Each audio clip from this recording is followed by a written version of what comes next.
श्री वल्लभाधीश की जय। श्री गोसाई जी परम दयाल की जय।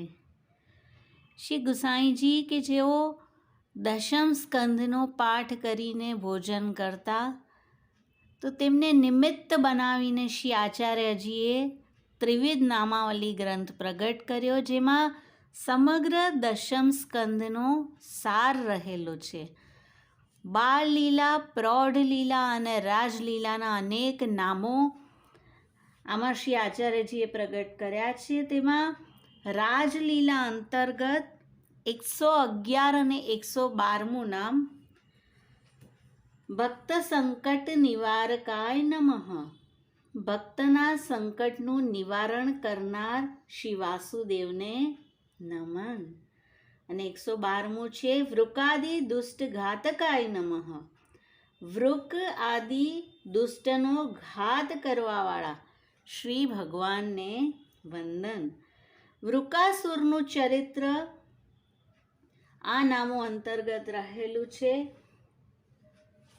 વિચાર કર્યા વિના દાન કરવાથી દાન કરનારને પણ હાનિ થાય છે, તે વૃકાસુરની કથાથી સિદ્ધ થાય છે.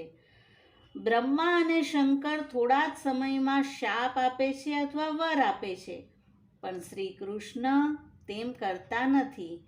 તેઓ જીવનું સ્વરૂપ, સ્વભાવ, તેને ભવિષ્યમાં કરવાનું કાર્ય વગેરે સર્વનો વિચાર કર્યા પછી જ શાપ અથવા વર આપે છે. શંકરે વૃકાસુરને વગર વિચારે વર આપ્યું હતું, તેથી પોતાને જ દુઃખ થયેલું. હિરણ્યાક્ષનો પુત્ર શકુનીનો વૃક નામનો પુત્ર હતો. તે દુષ્ટ હોવાથી બધા દેવોનો જડ મૂળથી નાશ કરવા ઈચ્છતો હતો. કપરું તપ કરતા વૃકાસુર પર શિવજી પ્રસન્ન થયા. તે પાપીએ માંગ્યું કે જેના જેના માથા પર હું મારો હાથ મૂકું તે મરણ પામે. આ સાંભળી શંકરને ખેદ થયો કે આવું વર આપવાથી શું થશે. તેઓ વિચારમાં પડ્યા. પછી વિચારતા ભવિષ્યમાં પરમેશ્વર આને ઠગીને હણશે તેમ જાણી તેણે હસીને હા પાડી. તે અસુરે તરત જ વરની પરીક્ષા કરવા પોતાનો હાથ શંકરના માથા પર મૂકવા માંડ્યો. તે જોતા શંકર ભય પામ્યા, ભાગ્યા. સ્વર્ગ, ભૂમિ અને દિશાઓના અંત સુધી નાઠા. અસુર પાછળ દોડ્યો જતો હતો. દૂરથી શંકરને દુઃખમાં આવતા જોઈને ભગવાન પોતાની યોગ માયાથી બાલક બન્યા. તેને મોહ ઉત્પન્ન કરતા કહ્યું, હે વૃક, તને પરસેવો થયેલ હોવાથી તું જરૂર થાકેલો છે. તું દોડતો આટલે બધે દૂર કેમ આવ્યો છે? એક ક્ષણ અહીં વિશ્રામ લે. ભગવાનની અમૃત વાણી શ્રવણ કરી વૃકાસુરનો શ્રમ ઉતરી ગયો. તેમણે કહ્યું કે તારે જો આ વચનની પરીક્ષા જ કરવી હોય તો હું તને ઉપાય કહું. તારા પોતાના માથા પર હાથ મૂકીને પરીક્ષા કરી જો. આવી મોહક વાણીથી વૃકાસુરની બુદ્ધિ નાશ પામી.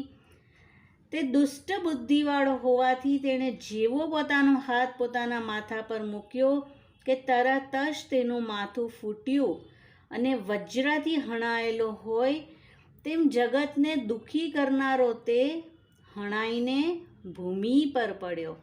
સ્વર્ગમાં દેવોએ જય જય, નમસ્કાર, બહુ સારું થયું તેમ કહ્યું, પુષ્પવૃષ્ટિ કરી.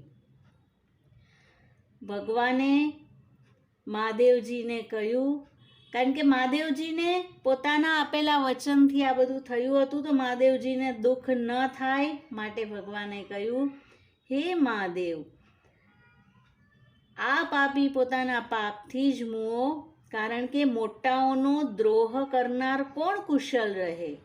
તમારા સેવકનો અપરાધ કરનાર પણ સુખી ન થાય તો તમારો અપરાધ કરનાર તો ક્યાંથી સુખી થાય? લોકોને દાન કરનાર મહાદેવ છે. તે પણ જ્યારે અનર્થ કરે છે અને સંકટમાં આવી પડે છે ત્યારે તેમને ભગવાન જ મુક્ત કરાવે છે. એ પ્રમાણે ભગવાનમાં શ્રી હોવાનું સિદ્ધ થાય છે. ગુણ પ્રકરણ અંતર્ગત આ પ્રસંગ રહેલો છે અને ભગવાનનો જે શ્રી ગુણ છે તે આ પ્રસંગમાં આપે સ્પષ્ટ કરી બતાવ્યો છે. તો આ રીતે ભક્ત શિવજીનું સંકટ પણ નિવાર્યું અને વૃક દુષ્ટનો ઘાત કર્યો. તો આ બંને નામ આ પ્રસંગ અંતર્ગત શ્રી આચાર્યજીએ પ્રગટ કર્યા છે. શિવલ્લભાધીશ કી જય.